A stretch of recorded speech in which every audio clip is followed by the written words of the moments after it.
नमस्कार दोस्तों, मैं हूं डॉक्टर ब्रजेश और हमारे स्ट्रोक की सीरीज को आगे बढ़ाते हुए आज हम बात करने वाले हैं कि स्ट्रोक का ट्रीटमेंट कैसे करते हैं। तो आगे हमने देखा कि स्ट्रोक होता है दो प्रकार से। एक होता है आपका इस्केमिक स्ट्रोक, जहां पे खून की नली में ब्लॉकेज हो जाता है ब्लड क्लॉट की वजह से। सेकंड होता है आपका हेमरेज की वजह से, जहां पे खून की किसी भी नली में लीक होता है या तो वहां से फट जाती है जिसकी वजह से खून वहां पे जम जाता है, जिसको हम बोलते हैं हेमरेजिक स्ट्रोक। दोनों का ट्रीटमेंट अलग तरीके से होती है, इसलिए जानना बहुत ज़रूरी है। और इसके लिए हम करते हैं पहले से एक आम नॉन कॉन्ट्रास्ट सीटी स्कैन, जहाँ से वी कम टू नो कि कौन सी ट्रीटमेंट करनी है। मान लीजिए कि आप मरीज या दर्दी स्ट्रोक का है, जिसको आप तो लग रहा है कि कुछ स्ट्रोक हो सकता है। अगर आप इसको लेके आते हैं तो हम इसको आगे कैसे मैनेज करते हैं। तो इस किस्म के जो मरीज होते हैं उसका ट्रीटमेंट स्पेसिफिकली किसी अच्छे से आईसीयू में जो सही तरह से इक्विप हो, वहाँ पर आपको सीटी स्कैन की व्यवस्था मिल जाए, साथ में आपको न्यूरोलॉजिस्ट का भी आपको सपोर्ट मिल जाए, या तो फिर आपको किसी अच्छे से क्रिटिकल केयर या तो इंटरनल मेडिसिन डॉक्टर्स जो इसमें काफ़ी एक्सपीरियंस है, ऐसे किसी डॉक्टर की आपकी ज़रूरत पड़ती है। वो डायग्नोस भी कर सकते हैं, साथ में डिफ्रेंशिएट भी करते हैं, जिसके मतलब कोई और रीज़न ना हो या तो फिर वो स्ट्रोक ही ना हो, ये सबको भी मतलब उसको मतलब एक्सक्लूड भी करना होता है। तो confirming the case of the stroke as well as differentiating from the other reason और other conditions not being a stroke, तो वो जानना बहुत ज़रूरी है। सबसे पहले जब हमारे पास ऐसे कोई मरीज आते हैं तो हम सबसे पहले ये देखते हैं कि वो लाइफ सेविंग मेजरमेंट की उसको ज़रूरत है कि नहीं है। जैसे कि उसकी सांस सही से चल रही है, उसकी पल्स सही से चल रही है, हार्ट बीट उसकी सही से चल रही है। क्योंकि सबसे अगर आदमी लाइफ सेविंग की ज़रूरत है तो स्ट्रोक को या ट्रीटमेंट अभी हम शुरू नहीं कर सकते, पहले उसकी लाइफ सेविंग मेजरमेंट ही उसका करना होता है। तो सबसे पहले यही देखा जाता है कि उसको किस तरह की ट्रीटमेंट की ज़रूरत है। तो अगर वो अच्छे से सांस ले सकता है, उसका एयरवे ओपन है, उसका सर्कुलेशन ठीक ठाक है, तो we just come to we go to the next place. और नेक्स्ट प्लेस और जो सबसे पहली प्रायोरिटी हमारी रहती है, अगर ये एक इस्कीमिक स्ट्रोक है, बिकॉज 85% ऑफ द केसेस में ये एक प्रकार का इस्कीमिक स्ट्रोक होता है, जहाँ पे ब्रेन की कोई भी एक नली होती है खून की, वो ब्लॉक हो जाती है ब्लड क्लॉट की वजह से और उसको खोलने की ज़रूरत होती है। आप उसको जितना जल्दी खोलेंगे आपको उतनी अच्छी रिकवरी मिलने वाली है। तो एक रूल है गोल्डन आवर्स का, जिसको हम बोलते हैं। ऐसे कई मेडिकल कंडीशंस है जहाँ पे गोल्डन रूल होता है, गोल्डन आवर्स होते हैं, जिसको हम बोलते हैं कि उसमें हम उनको अच्छे से अच्छी रिकवरी दे सकते हैं। तो अगर आपका ये स्ट्रोक इस्केमिक स्ट्रोक है, जो पता चलेगा हमें सीटी स्कैन से, और ये पता करने के बाद उसको अगर हम 3 घंटे के अंदर अगर ये ब्लड क्लॉट लाइसिस करने का इंजेक्शन दे देते हैं तो उसमें रिकवरी के काफ़ी अच्छे पॉसिबिलिटीज़ रहती है। कई बार हम इस टाइम पीरियड को एक्सटेंड भी कर सकते हैं 4.5 घंटे या 6 घंटे, पर वो काफ़ी मुश्किल का काम है। उसके लिए बहुत सारी न्यूरो इमेजिंग टेक्निक्स का सहारा लेना पड़ता है, ये देखने के लिए कि अभी भी उसमें रिकवरी पॉसिबल है कि नहीं है, दूसरी नलियाँ खुली हुई है कि नहीं है। इसका देने इतना टाइम एक्सटेंड करने के बाद भी हमें रिकवरी मिलने वाली है कि नहीं है। तो for normal people, normal stroke condition, हमें गोल्डन आवर्स 3 घंटे में काम करना है। इसलिए पेशेंट को आधे घंटे के अंदर हॉस्पिटल ले जाओ, 1 घंटे में उसका पूरा इन्वेस्टिगेशन हो जाएगा, और उसके बाद उसको जो ज़रूरी है ट्रीटमेंट उसका मतलब वैलिड जो पॉइंट्स होते हैं जिसमें दे सकते हैं, साथ में कुछ नॉन वैलिड पॉइंट्स भी होते हैं, इसको हम निकाल सकते हैं। और वो पूरा एक अच्छे से डिसीजन लेके उसको अगर 3 घंटे के अंदर इंजेक्शन दे देते हैं तो वो ब्लड क्लॉट लाइसिस होने की संभावनाएं बढ़ जाती हैं, और रिकवरी रेट भी जैसे है। इसमें दवाइयाँ आती जैसे कि अल्टीप्लेज है, आरटीपी जिसको बोलते हैं, या तो बहुत सारी और भी दवाइयाँ हैं जैसे कि यूरोकाइनेज हैं, प्रो यूरोकाइनेज हैं। कॉमनली तो लोग ज़्यादातर आरटीपी है या तो टेनेक्टिव का ही यूज़ करते हैं। इंजेक्शन थोड़ा सा महंगा आता है, लेकिन इसके काफ़ी अच्छे रिजल्ट्स मिलते हैं, और इसमें कई लोगों की जान भी बच जाती है। साथ में कई बार उनका जो हाथ पैर में लकवा रह जाता है उसमें अच्छी सी रिकवरी हमें मिलती है। 3 महीने के अंदर जो रिकवरी जो मिलने का चांस होते हैं वो कम से कम 30-40% तक उनके बढ़ जाते हैं। तो उनमें हाथ में और पैरों में जो वीकनेस रह जाती है वो नहीं रहती है और वो काफ़ी अच्छे से रिकवर कर सकते हैं और अपने रोज़ाना का जो काम होता है वो आराम से कर सकते हैं। तो इसलिए ये पूरा सेटअप है। और कौन सी चीज़ों का ख्याल हमें मेडिकली रखना होता है अगर साथ में इनको डायबिटीज़ है या ब्लड प्रेशर है, क्योंकि डायबिटीज़ कम ज़्यादा है तो ये भी अच्छी बात नहीं है, ये भी ब्रेन के लिए बुरा है। बीपी ज़्यादा है कम है ये भी सही नहीं है, क्योंकि कम है तो we need some kind of perfusion pressure, बाकी जो और नलियाँ हैं वो खुली रहे उसके लिए।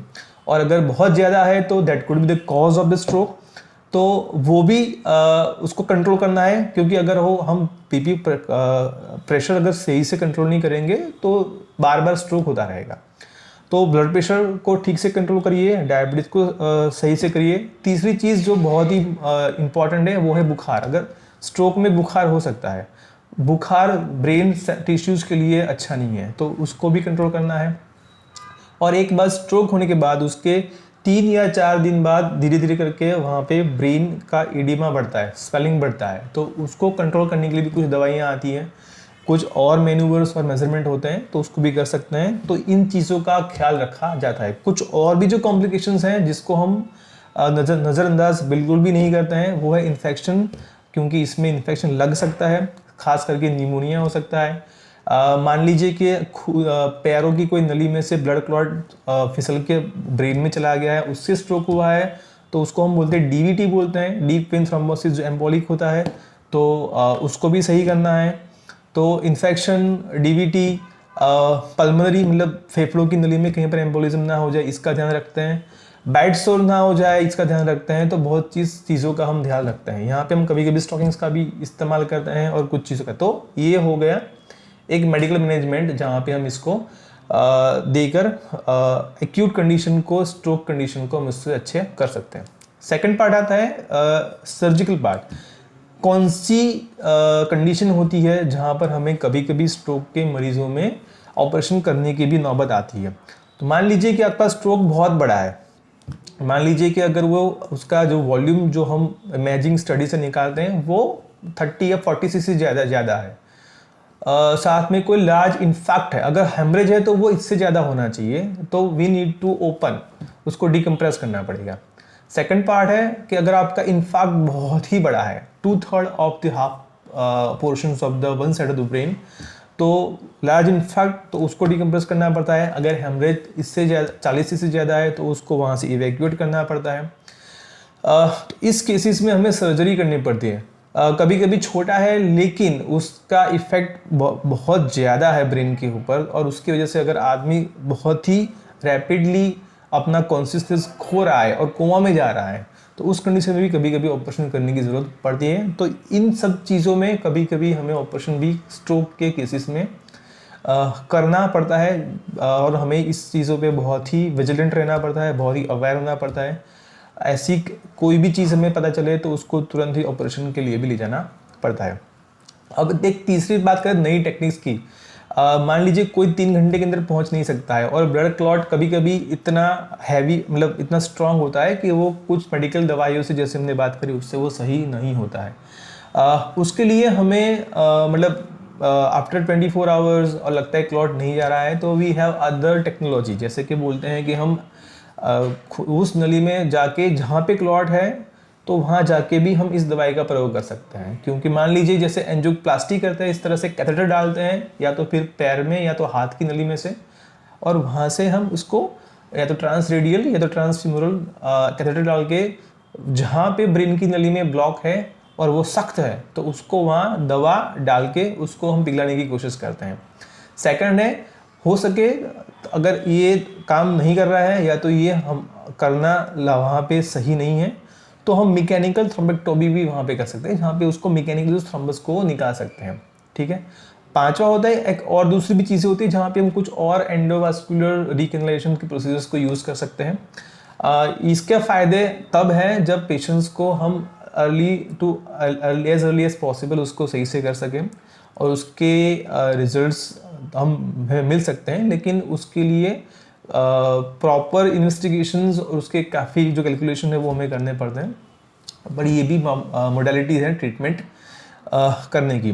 तो इन सब चीज़ों से हम क्लॉट कोलाइसिस कर सकते हैं, और साथ में जो कोलेटरल वेसल्स जो होती हैं, जो और खुली नलियाँ हैं, उनको भी कोई असर नहीं होना चाहिए, क्योंकि ब्रेन टिश्यू कुछ सेकंड्स के अंदर ही अपने आप में धीरे धीरे करके डेथ होना उसका शुरू हो जाता है। और ये डेथ बहुत ही मिलियंस ऑफ सेल्स में होता है।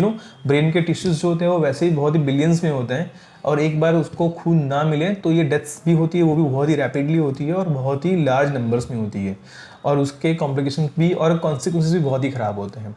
तो स्ट्रोक को एक मेडिकल इमरजेंसी मानिए, एज अर्ली एज पॉसिबल। ऐसे पेशेंट्स को आप हॉस्पिटल में ले जाइए, उसका प्रॉपर इन्वेस्टिगेशन करवाइए, उसका प्रॉपर ट्रीटमेंट करवाइए, ताकि इस पेशेंट को कैसे भी तकलीफ ना हो जाए।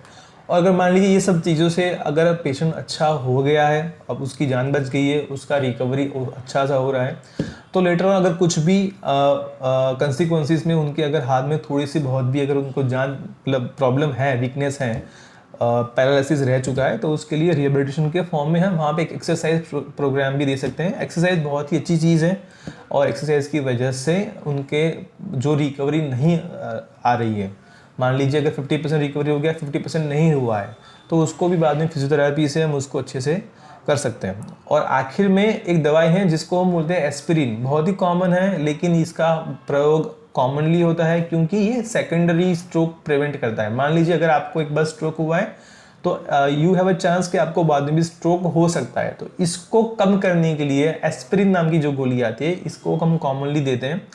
एस्पिरिन की गोली होती है, ये आपको बाद में स्ट्रोक ना आए इसके लिए हम देते हैं। इसको लाइफ लॉन्ग भी यूज़ कर सकते हैं, साइड इफ़ेक्ट्स बहुत ही कम है, लेकिन इसका यूज़ करने से 30% या 20% से हम रिस्क ऑफ द स्ट्रोक इसको हम रिड्यूस कर सकते हैं। तो इस गोली को एक बार स्ट्रोक होने के बाद भी हम देते हैं।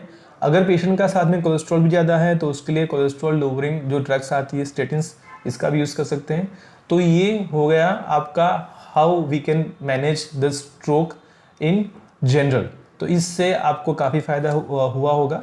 Thank you very much.